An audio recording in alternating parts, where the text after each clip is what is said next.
Hi guys, it's Mr. Templeton here. I am going to be recording a series of chapters and explanations of Animal Farm for you, so that when you're completing the tasks and you're reading the book, you've got a really clear explanation of the text and of Orwell's purpose and Orwell's message. Before we start, I just want to make sure that contextually you're aware that the book is an allegory, which is a story, poem, or piece of art written or created to have a political or moral meaning. In this case, Orwell is commenting on the Russian Revolution, and he's using basically farm animals in order to do that, and he tells the story through Animal Farm. However, in doing this, Orwell is also commenting on his beliefs in communism, in religion, in politics, in tyranny, and in power in general. And that's kind of really, really important. I don't want to keep stopping every time we go through. There's going to be lessons involved so that you understand who each character in the book represents, because every character in the book represents either a group of people, an idea, or someone specific in terms of the Russian Revolution. I'm sorry for any pauses or any coughs. I'm going to try and edit it as we go through, but yeah, we'll see how that goes. So chapter 1 starts off with Mr. Jones on Manor Farm. Mr. Jones is who is originally in power in Russia, which was Tsar Nicholas II. Mr. Jones of the Manor Farm had locked the hen houses for the night, but was too drunk to remember to shut the potholes. With the ring of light from his lantern dancing from side to side, he lurched across the yard, kicked off his boots at the back door, drew himself a last glass of beer from the barrel in the scullery, and made his way up to bed, where Mrs. Jones was already snoring. As soon as the light in the bedroom went out, there was a stirring and a fluttering all through the farm buildings. Word had gone round during the day that old Major, the prize middle white boar, had had a strange dream on the previous night and wished to communicate it to the other animals. It had been agreed that they should all meet in the big barn as soon as Mr. Jones was safely out of the way. Old Major, so he was always called, though the name under which he had been exhibited was Willingdon Beauty, was so highly regarded on the farm that everyone was quite ready to lose an hour's sleep in order to hear what he had to say. Now, that last little section there where it says he's highly regarded on the farm is important, because it means that his words which come next have real weight behind them. So his ideas are more meaningful, more purposeful, and more powerful because the other animals listen to him.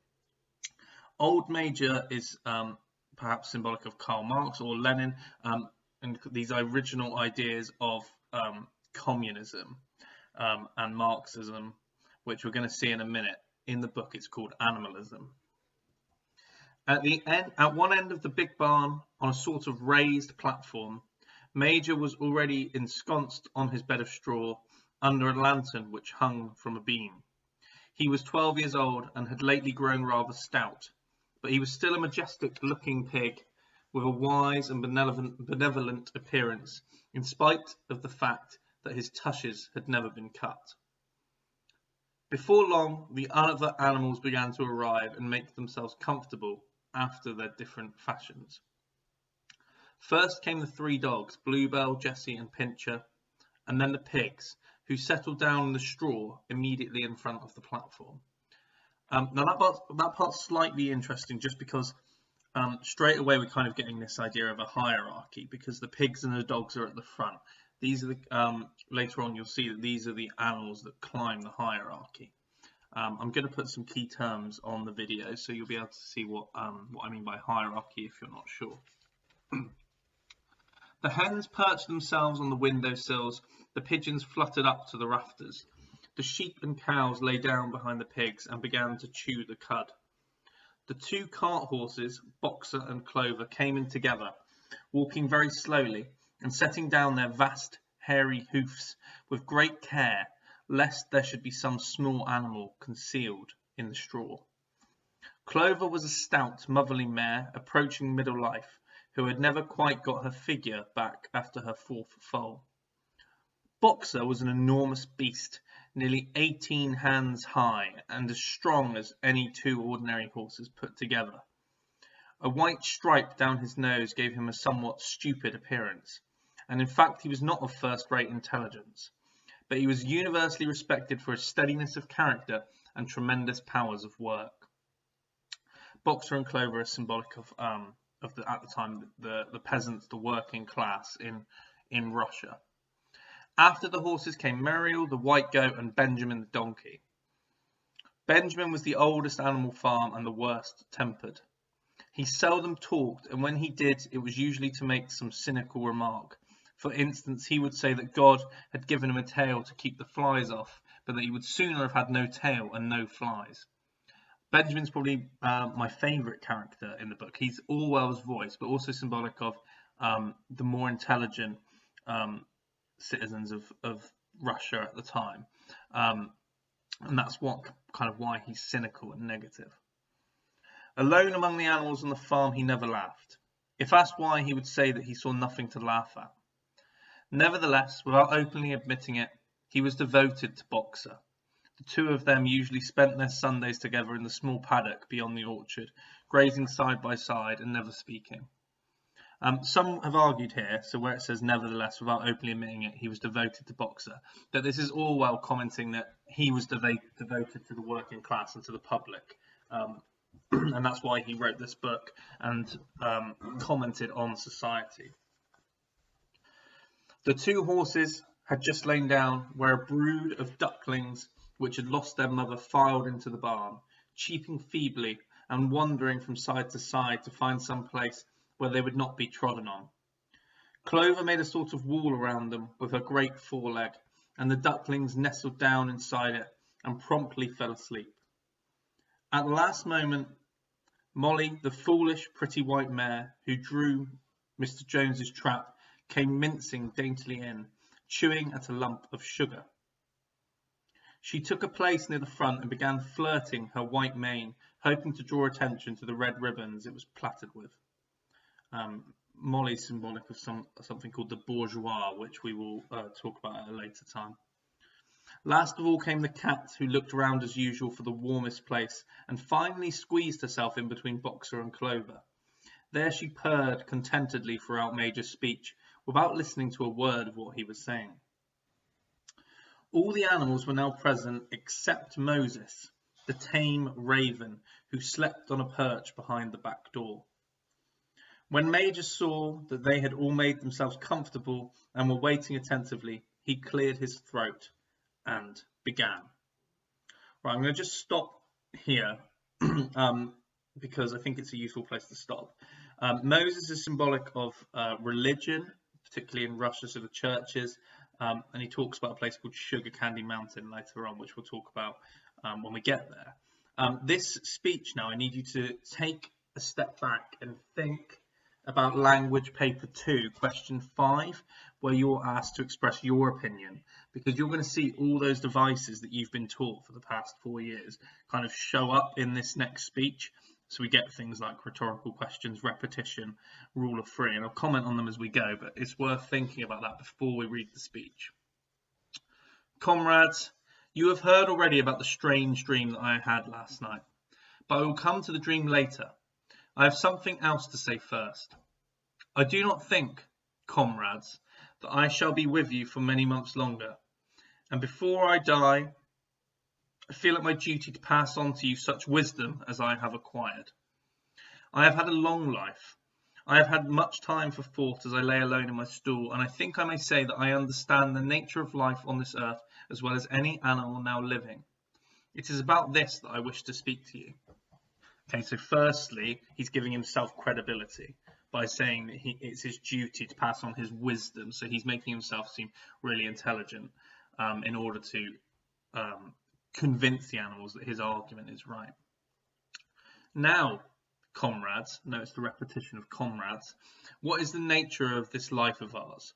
Let us face it, our lives are miserable, laborious and short. So we've got a rhetorical question followed by a rule of three. We are born, we are given just so much food as will keep the breath in our bodies, and those of us who are capable of it are forced to work to the last atom of our strength, and the very instant that our usefulness has come to an end, we are slaughtered with hideous cruelty. No animal in England knows the meaning of happiness or leisure after he is a year old. No animal in England is 3. The life of an animal is misery and slavery. That is the plain truth. Okay, so we've got that animal. We've got that anaphora here where it says no animal, and then we've got him presenting his opinion as a fact again.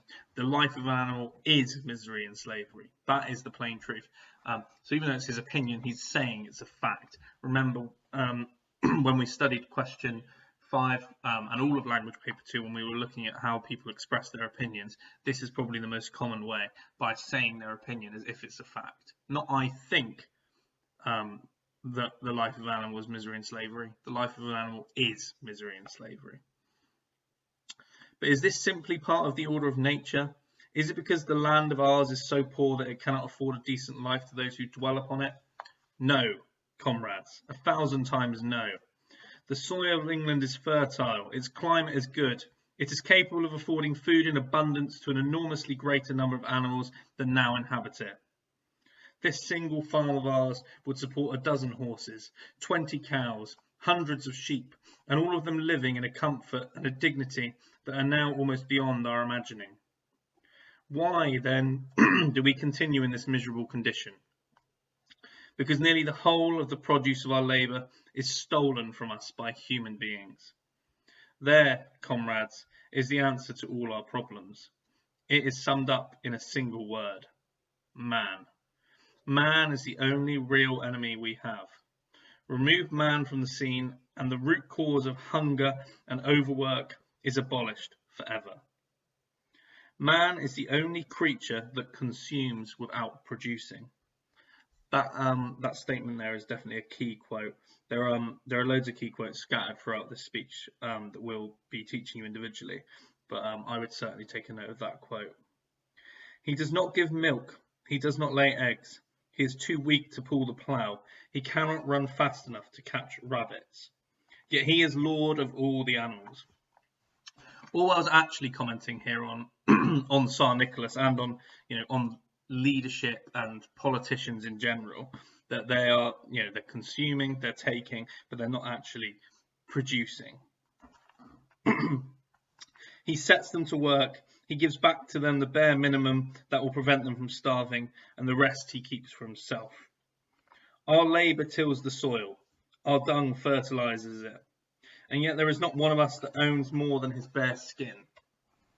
You cows that I see before me, how many thousands of gallons of milk have you given during this last year? Notice the direct address and the rhetorical question here. Again, he's persuading. And what has happened to that milk which should have been breeding up sturdy calves? Every drop of it has gone down the throats of our enemies. And you hens, how many eggs have you laid in this last year? And how many of those eggs ever hatched into chickens? The rest have gone to market to bring in money for Jones and his men. And you, Clover, where are those 4 foals you bore? 4 foals, sorry, who should have been the support and pleasure of your old age. Each was sold at a year old. You will never see one of them again. In return for your 4 confinements and all your labour in the fields, what have you ever had except your bare rations and a stool? And even the miserable lives we lead are not allowed to reach their natural span. For myself, I do not grumble, for I am one of the lucky ones. I am 12 years old and have had over 400 children. Such is the natural life of a pig. But no animal escapes the cruel knife in the end. You young porkers who are sitting in front of me, every one of you will scream your lives out at the block within a year. To that horror we all must come. Cows, pigs, hens, sheep, everyone. Even the horses and the dogs have no better fate. You, Boxer, The very day that those great muscles of yours lose their power, Jones will sell you to the knacker, who will cut your throat and boil you down for the foxhounds. Okay, so now he's implementing fear into Boxer and to the other animals in order to get his point across. As for the dogs, when they grow old and toothless, Jones ties a brick round their necks and drowns them in the nearest pond. Is it not crystal clear, then, comrades, that all the evils of this life of ours spring from the tyranny of human beings? Tyranny is a key word. Only get rid of man and the produce of our labour would be our own. Almost overnight we could become rich and free. What then must we do? Why, work night and day, body and soul, for the overthrow of the human race. That is my message to you, comrades. Rebellion. I do not know when that rebellion will come. It might be in a week or in 100 years, but I know, as surely as I see the straw beneath my feet, that sooner or later justice will be done. Fix your eyes on that, comrades, throughout the short remainder of your lives, and above all, pass this message of mine to those who come after you, so that future generations shall carry on the struggle until it is victorious. And remember, comrades, your resolution must never falter. No argument must lead you astray. Never listen when they tell you that man and the animals have a common interest, and the prosperity of the one is the prosperity of the others. It is all lies. Man serves the interests of no creature except himself. And among us animals let there be perfect unity, perfect comradeship in the struggle. All men are enemies, all animals are comrades. At this moment there was a tremendous uproar. While Major was speaking, 4 large rats had crept out of their holes and were sitting on their hindquarters listening to him. The dogs had suddenly caught sight of them, and it was only by a swift dash for their holes that the rats saved their lives. Major raised his trotter for silence. Comrades, he said, here is a point that must be settled. The wild creatures such as rats and rabbits, are they our friends or our enemies? Let us put it to the vote. I propose this question to the meeting. Are rats comrades? The vote was taken at once, and it was agreed by an overwhelming majority that rats were comrades. There was only 4 dissentients, the 3 dogs and the cat, who was afterwards discovered to have voted on both sides. Major continued, I have little more to say. I merely repeat, remember always, your duty of enmity towards man and all his ways.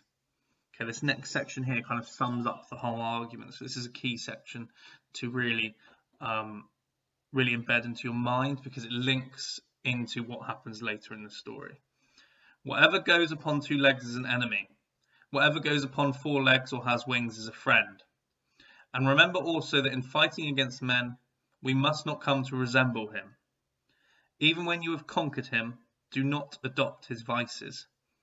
No animal must ever live in a house, or sleep in a bed, or wear clothes, or drink alcohol, or smoke tobacco, or touch money, or engage in trade.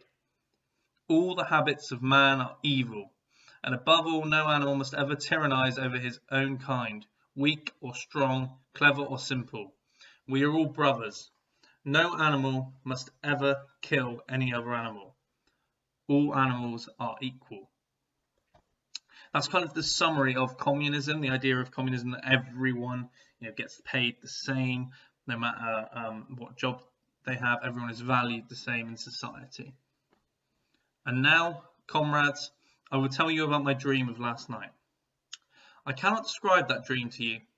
It was a dream of the earth as it will be when man has vanished. But it reminded me of something that I had long forgotten many years ago. When I was a little pig, my mother and the other sows used to sing an old song of which they knew only the tune and the first 3 words. I had known that tune in my infancy, but it had long since passed out of my mind.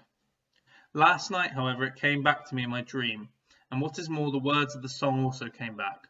Words, I am certain, which were sung by the animals of long ago and have been lost to memory for generations. I will sing you that song now, comrades.